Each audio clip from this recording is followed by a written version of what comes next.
देखिए, ऐसा लगता है जैसे ईडी को विपक्षी पार्टियों के लिए बनाया गया हो और जिस प्रकार से लगातार ये कार्रवाई कर रहे हैं। हम जायज़ कोई भी कार्रवाई हो उसके लिए हमें कोई एतराज़ नहीं है, जो भी कार्रवाई के कहीं गलती है उसमें कार्रवाई करें, लेकिन नाजायज़ और इस प्रकार की कहानी तैयार करके किसी पे कार्रवाई करना वो गलत है।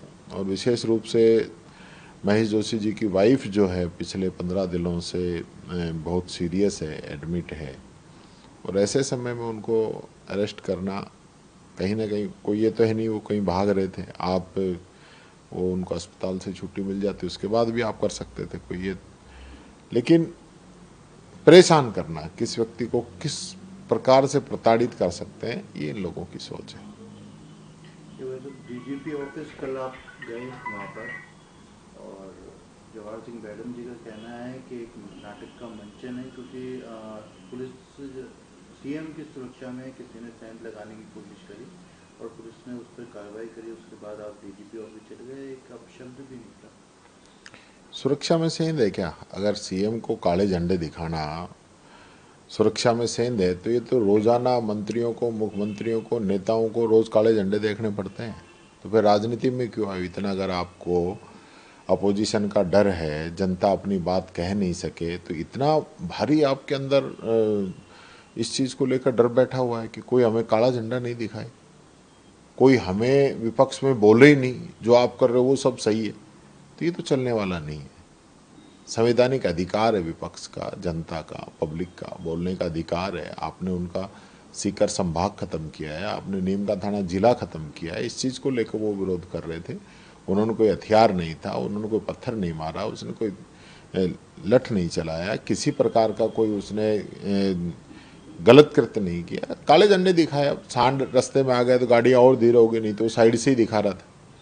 तो काले झंडे दिखाने पर इतना ही होता है, 151 में बंद कर दो, पाबंद कर दो।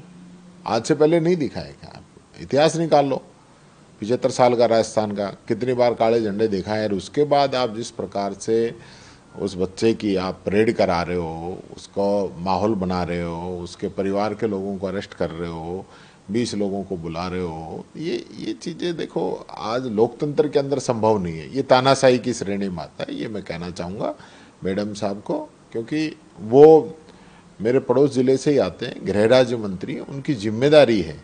सुरक्षा में चूक हुई है तो किस अधिकारी की वजह से हुई है उस पर कार्रवाई होनी चाहिए, न कि बच्चों पे। ये तो आज कोई पहला वाकया थोड़ी है, हर बार होता है, हर बार होता है इस प्रकार का विरोध। तो एक बार जब लगातार प्रदेश में सुसाइड स्टूडेंट्स की दिखी जा रही है, एक कर्मचारी ने भी हेरिटेज नगर निगम में सुसाइड की है। देखिए, सरकार का जो है क्या चल रहा है मेरी समझ से बाहर है।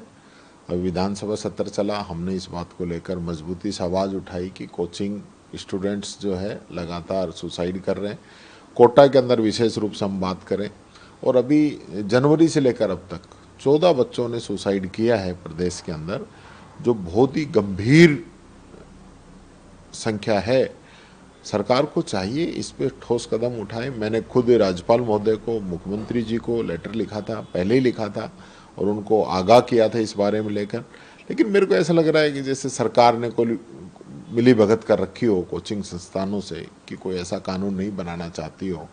अब भी जो कानून लेके आए थे वो इस प्रकार से आया था कि वो कोचिंग संस्थानों को ही मदद मिले। आप किस ओर जा रहे हो? क्या भागम भाग है? जब जिंदगी नहीं है बच्चों की, जीवन ही नहीं रहेगा, तो किस प्रकार से आप उनको पढ़ा रहे हो, किस ना उन पे आप प्रेशर डाल रहे हो, बच्चे डिप्रेशन के अंदर आ रहे हैं। तो ये जो सरकार का रवैया है ये इस, और मैं समझता हूँ चाहे वो अधिकारी हो, चाहे सरकार के लोग हों, नेता हो, मंत्री हो, उनका इस ओर ध्यान नहीं है।